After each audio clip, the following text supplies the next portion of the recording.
It's time for some keys to the game, to the real game of the week in college football.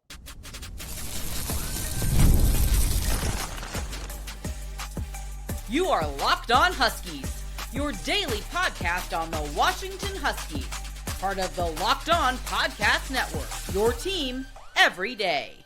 Welcome back into another edition of the Locked On Huskies podcast. I'm Roman Tomashoff.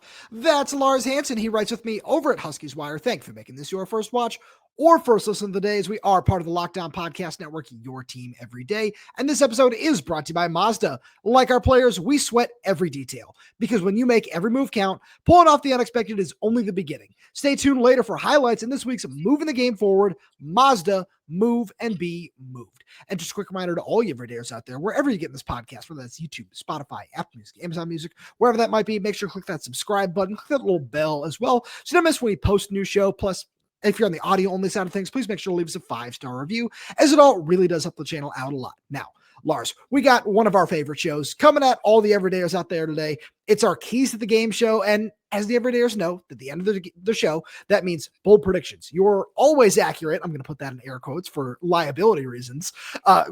Game prediction, score prediction, whatever you want to call it. We're going to talk about some defensive keys to the game, including all the health questions that we've seen from all the everydayers throughout the course of the week. But as always, we start on the offensive side of the ball.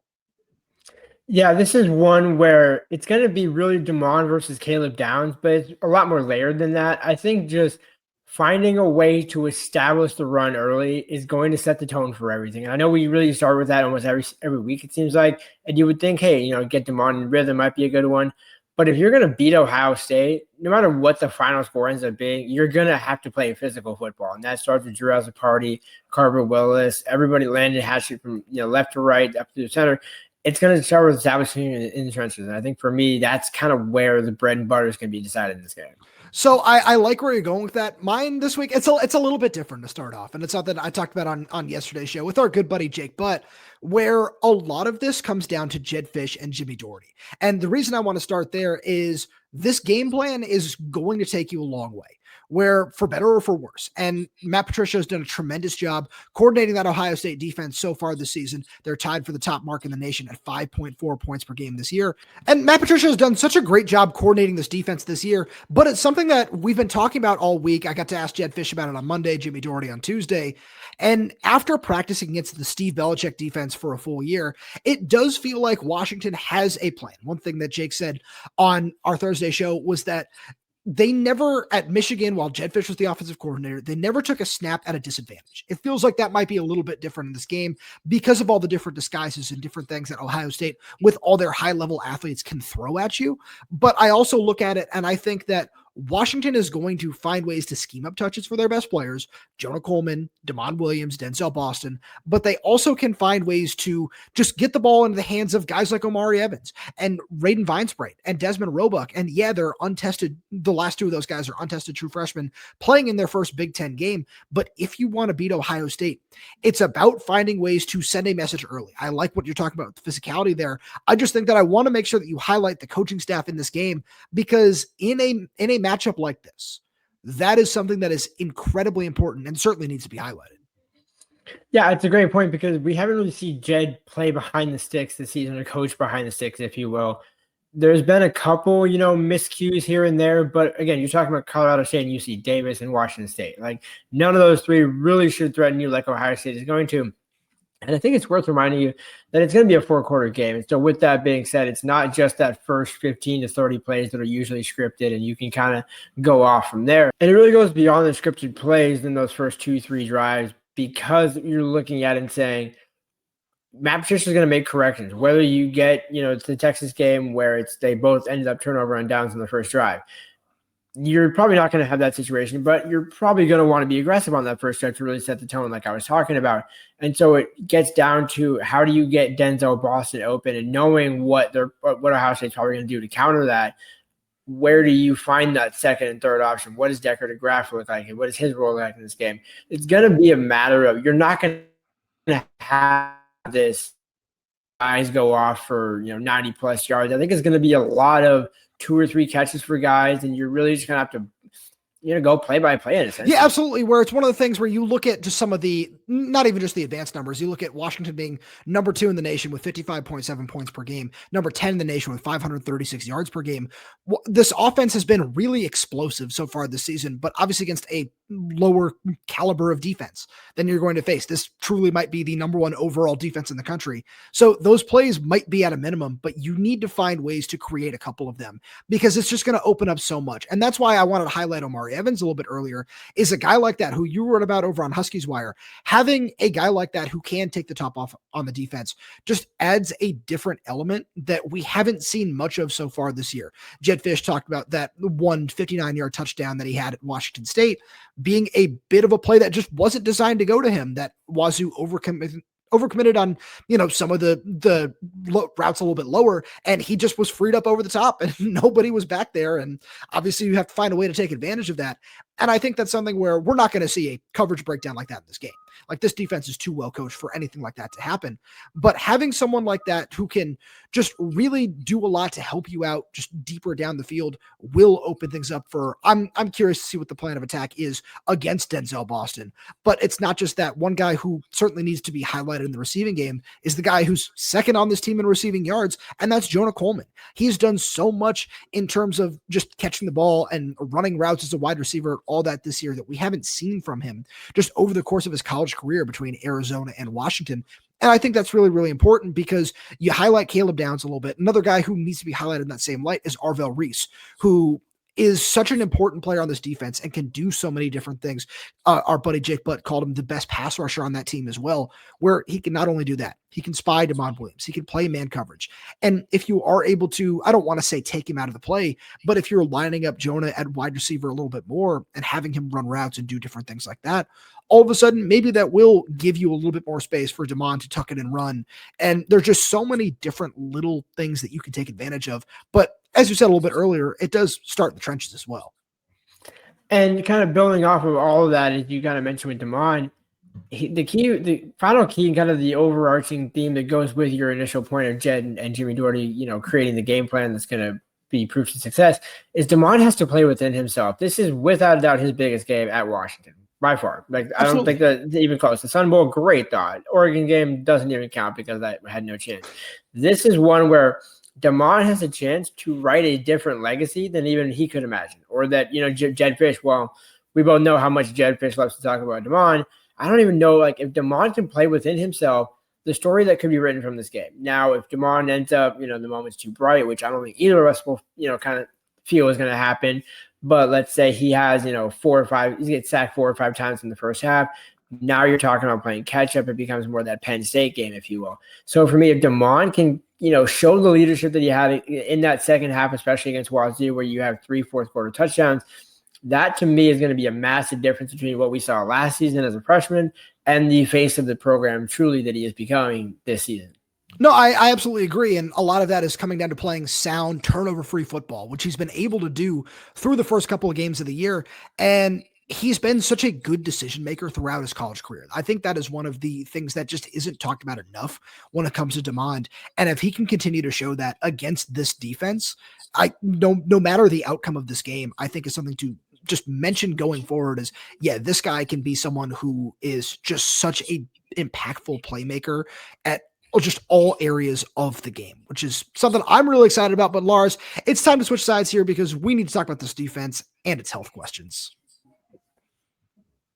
Right after a message from our good friends over at Mazda. This episode is brought to you by Mazda's Moving the Game Forward. For those who believe it's not just about playing the game, it's about redefining it.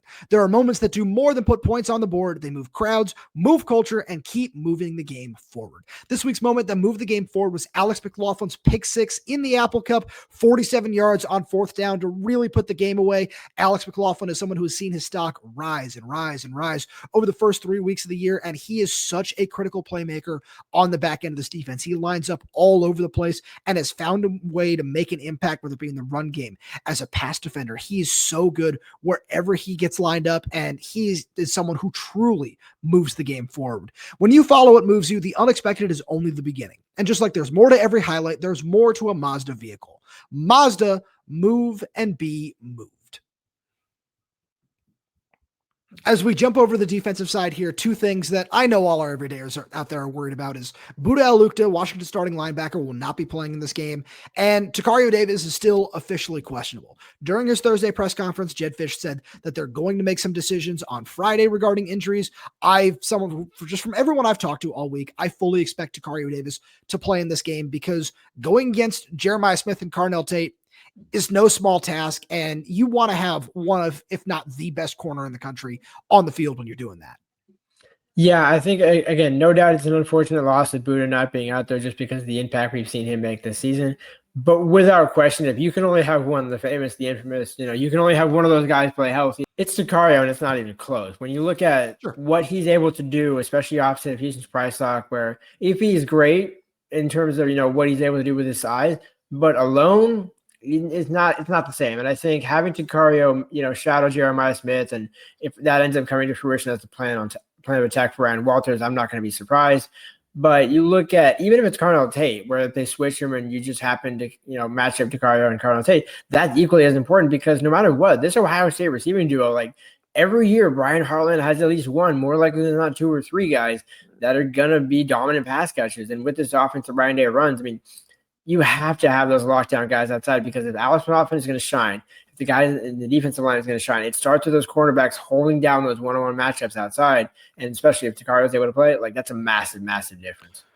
He's just proven to be a difference maker whenever he's on the field. You could certainly see the difference without him in the Apple Cup, and it feels like a lot of that was just to keep him healthy. And that's one of the biggest things that, not just from people I've talked to, but from everything I've been able to gather from the situation, it was Washington's coaching staff certainly felt like you could win the Apple Cup with him getting a breather because you needed to have him ready for this matchup. Jeremiah Smith is going to be a top 3 pick at worst in the 2027 NFL draft.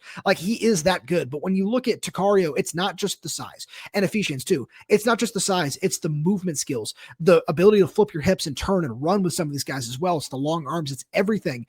And yeah, it's great to be able to disrupt these guys and press man. And I feel like that's going to be such a big part of this game too, is getting after Julian Sayin. And if you're able to do that and hit him early and let the crowd at Husky Stadium just really do its job, that is such a big part of this. But one thing that I certainly want to hit on that our buddy Jake Butt did a tremendous job mentioning on yesterday's show too, is about varying looks a little bit. Because if you aren't able to get after Julian Sayin, and this offensive line does, I think it's tremendously talented too. I don't want that to sound like a slight.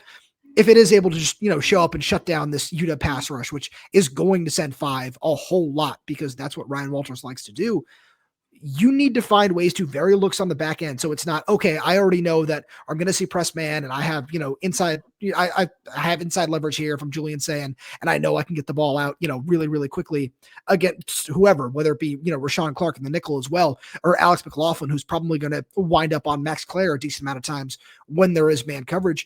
And if you are able to vary those looks, we saw that not come to fruition and have a lot of success in the Apple Cup without Tacario Davis on the field.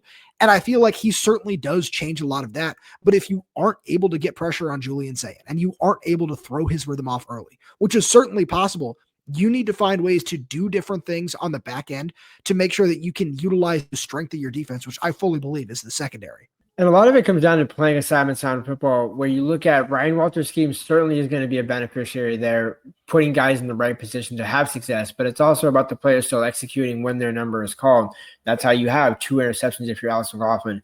You're probably not going to have that against Ohio State. Again, if you do, more power to you. Great job, Ryan Walters. All that being said, you're going to go drive by drive and say, as long as you can kind of buy your time enough to where Ohio State, has kind of struggled in the first half when you look at the Texas game and even against Ohio last week.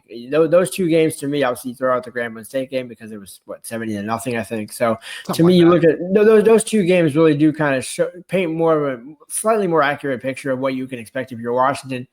And it's about, finding a way to flip the field once or twice, but really just, make Ohio State actually earn it. Where if you're having, the Penn State game where it's, missed tackle after missed tackle, it's, well, Jed's going to come to the podium afterwards and say, we basically handed them the game because we weren't playing assignment time football. And so I think that, to me, I know it sounds kind of cliche and a little basic, but if you think about it, when you have these type of games, the basic really does end up defining the game. So you're certainly right about that, and that's why I wanted to make sure we talked about the front seven. And before we get there, one of those guys who Jedd Fisch has hinted at might be able to play this week is linebacker Jacob Manu. Obviously, we haven't seen him yet this season as he's still recovering from a torn ACL he suffered last October while he was still at Arizona. So I think that's something to keep in mind with this. And, Exery Alexander is somebody who I think can do a really good job in run support, especially just coming downhill and filling gaps and being a big physical hitter, which he's certainly proven to be throughout his college career. But I also just I look at what this defensive line was built to do.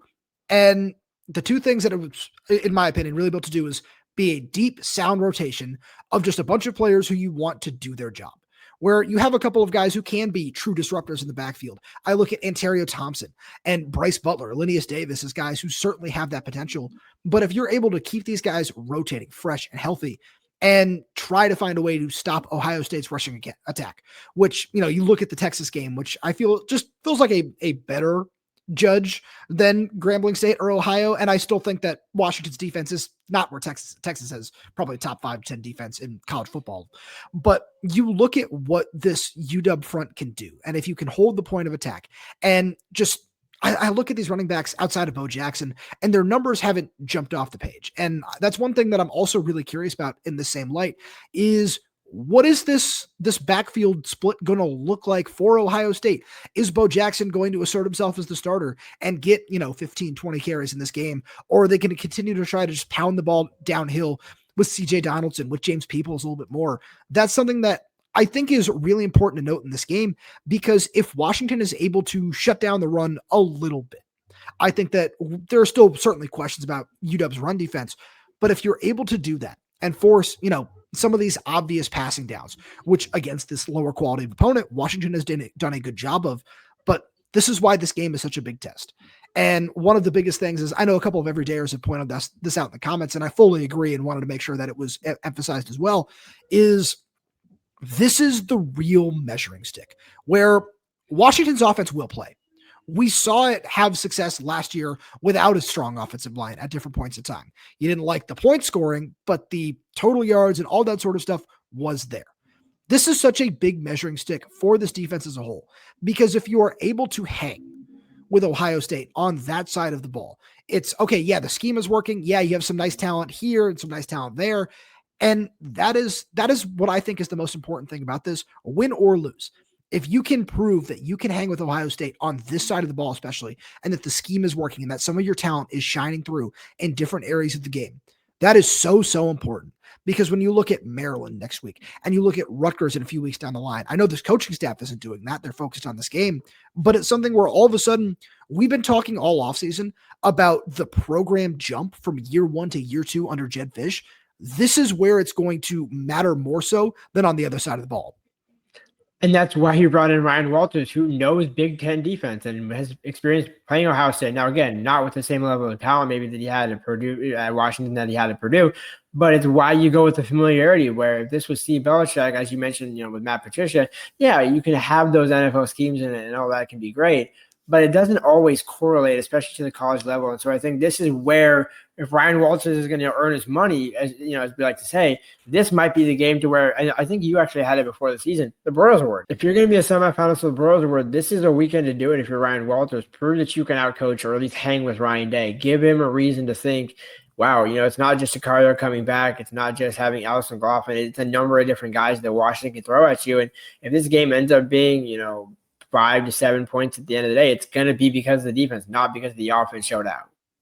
I couldn't agree with you more there. And with that being said, it's time for some bold predictions. And we'll get there right after a message from our good friends over at DoorDash. It's almost the weekend. Time to look back and crown this week's MVP on Who Delivered, powered by DoorDash. Just like you can win every Saturday with DoorDash Streaks, saving more every time you order, these players delivered when it mattered most. Let's break it down. For Washington, Jonah Coleman delivered in a big way. Another 3-touchdown game, his first career 100-yard receiving performance. It was absolutely spectacular. When the pressure was on, he came through, no hesitation, no delay. And if you've been watching week after week, this performance wasn't a fluke. Jonah is on a streak. And just like Jonah delivered for the Huskies, DoorDash delivers your Saturdays. With DoorDash Streaks, you save every Saturday you order, stack it up all season, and you could save up to $250, including $100 in DoorDash credits. Order this Saturday, keep the streak alive, fuel your game day only with DoorDash. Terms apply, promo period through November 18th. We've also got a message from our good friends over at 5 Hour Energy. Caffeine just got a flavor upgrade. 5 Hour Energy shots deliver tasty caffeine in 17 bold flavors. Each 2-ounce shot packs the caffeine of a premium 12-ounce cup of coffee, plus B vitamins and nutrients with 0 sugar and 0 crashes. What I love most is how portable they are. Big taste, tiny shot. You can take it anywhere and get that boost when you need it. One of the biggest reasons to reach for 5 Hour Energy is after a long day. I really need one when I'm, writing, going to the gym. There's so many different things. And honestly, I love how fast it kicks in and the fact that it's sugar-free, so I don't have to worry about crashing later. Enough with boring, flavorless caffeine. It's time to give your caffeine a flavor upgrade with 5 Hour Energy shots. Get the flavors you love or be bold and try something new in-store and online at www.5hourenergy.com or Amazon today. This is a stunner. I think this is the longest I've been able to remember who is supposed to go first. Yeah, thank you. Thank you. Hold on. No, I don't deserve a slow clap for that. I deserve an actual round of applause. I love using these, so I'm going to incorporate some of those more often. But no, with that being said, this is one of our favorite segments. We love to do some bold predictions. Maybe they come true. Maybe they don't. I think this one's coming true, though.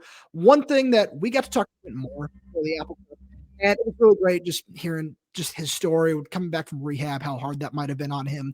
And he was very open and honest with us about one of the things that changed him and helped him get back on track mentally, and it was fatherhood. He talked about having a daughter who is going to be in Husky Stadium for the first time this weekend. Quinten Moore does not have a catch this year. So with that being said, my first bold prediction is Quinten Moore makes his first catch of the year this Saturday against Ohio State, and it's a touchdown. I like that. It's shades of the Pac-12 championship game, if you will, where Quinten Moore was the unsuspecting guy that ended up getting that second half touchdown and really kind of turned things around there. Or not turn things around, keep that victory more or less than anything, because Oregon never actually led UW in that season, if I'm not mistaken there. And I like that a lot. I think the tight end usage really is going to be intriguing for me in this game, because there's so many different ways in which you're going to have to attack Matt Patricia's defense. And obviously, I think somehow, some way, you're going to have to buy a touchdown or two. With that being said, I'm going to go on the other end of that stick. I'm going to start the old tried and true tradition here. Both running backs, meaning Adam Muhammad gets another rushing touchdown. I just love when every time we can throw in Adam Muhammad's reference here, just because of the way he impacts the game. And it's more so as a release valve, that 1-2, that 2-punch, not necessarily Jonah, establishing kind of just the way in which UW wants to execute on offense. But I would say give UW's running backs 3 total touchdowns. I'm not saying Jordan Washington also finds the end zone, but I do think he also factors in as well. But give me 3 total touchdowns between Jonah Coleman and Adam Muhammad. We know they love to use Jonah Coleman down on the goal line. He's already matched his total touchdowns from last year, too. It was 10, 9 rushing, 1 receiving through 3 games this year. He's been just so impressive to start the year, so I like where you're going with that. I'm curious to see how this offense is going to try to attack Ohio State's defense in the red zone. I think that's one of those things where, obviously it's harder to call plays as the field continues to condense. And this defense is so good at going sideline to sideline because they have so many elite athletes. So I feel like Jedd Fisch and Jimmy Doherty might want to try to beat them downhill. I don't know if they're necessarily physical enough to do it, because this Ohio State defense has been very impressive in that regard. But we know what Jonah looks like, especially after contact. And so I like where you're going with that. For me, I think that one of the biggest things here, and I want to make sure that this is caveated, is sack adjusted rushing yards, because I think Damon Williams can go for over 50 rushing yards in this game.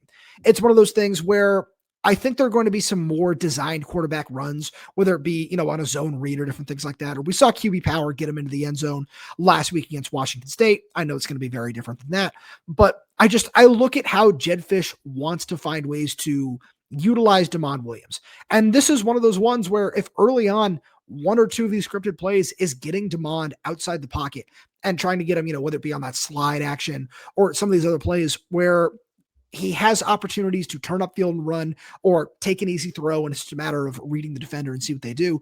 I wouldn't be surprised if that were the case, but just finding ways to get the ball into your best playmaker's hands and let him go to work. And it's something where Ohio State will certainly have some kind of counter to it, but I think just the athleticism that Demond brings to the table is something that cannot be overstated.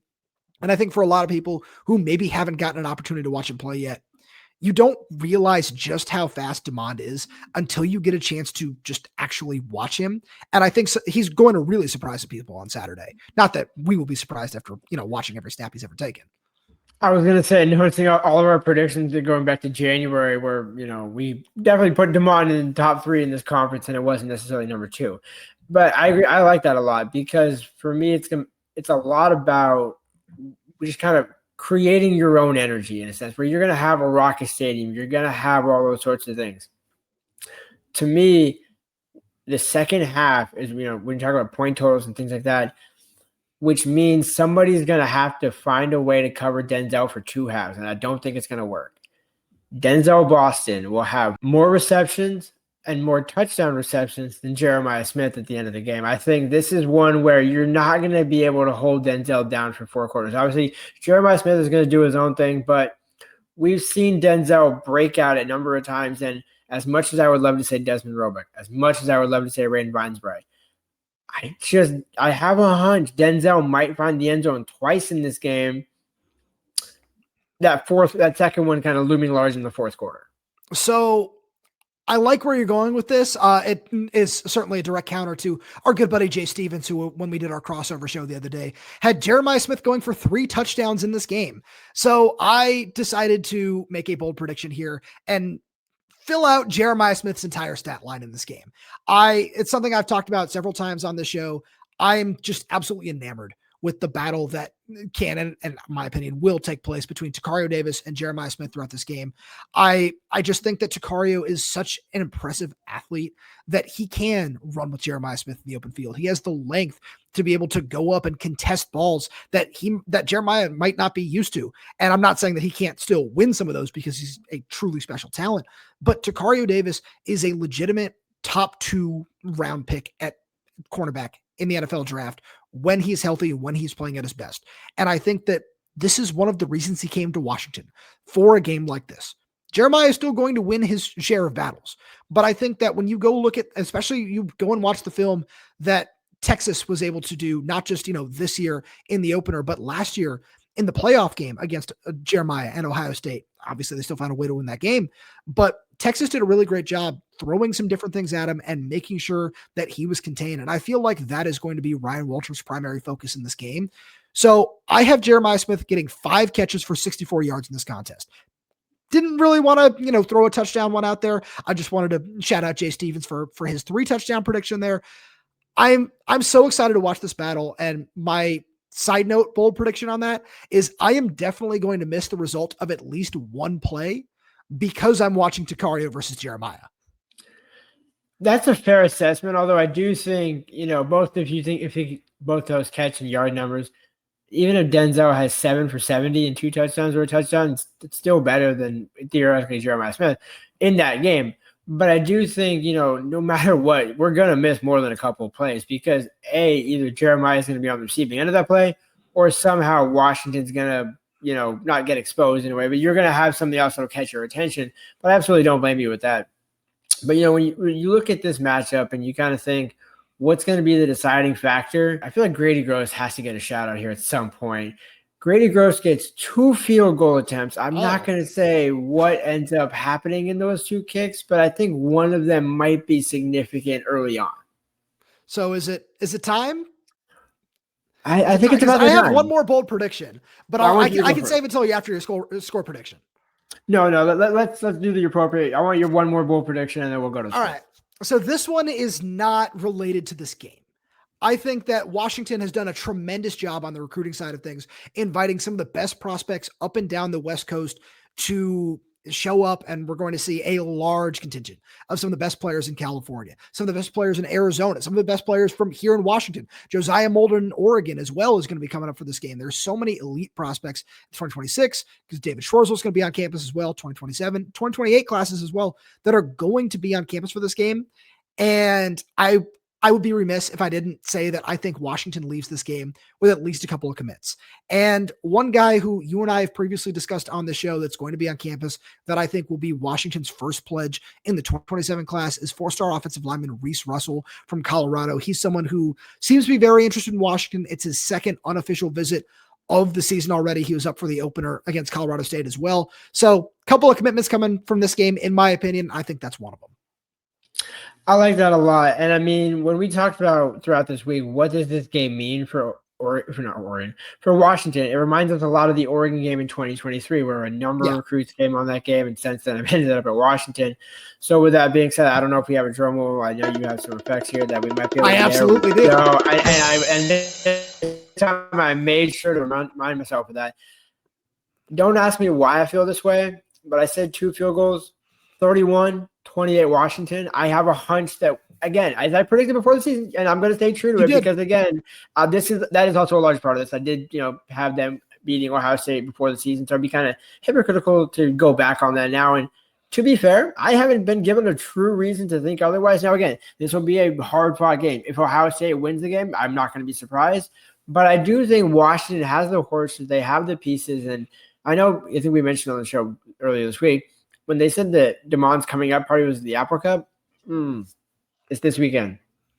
Lars, as always, thank you so much for being here. Thank you to all the viewers tuning in. We really do appreciate your support. We got so much more fun stuff coming for you throughout the season. So please make sure you subscribe wherever you get your podcasts. Whether that's YouTube, Spotify, Apple Music, Amazon Music, we're there. We're everywhere. We're updating this channel with new content every single day. So please make sure you click that like button, click that little bell so you miss when we post new show. Plus, if you're on the audio only side of things, please make sure to leave us a 5-star review, as it does help us out a lot. Thank you so much for tuning in, and we'll talk to you after the game.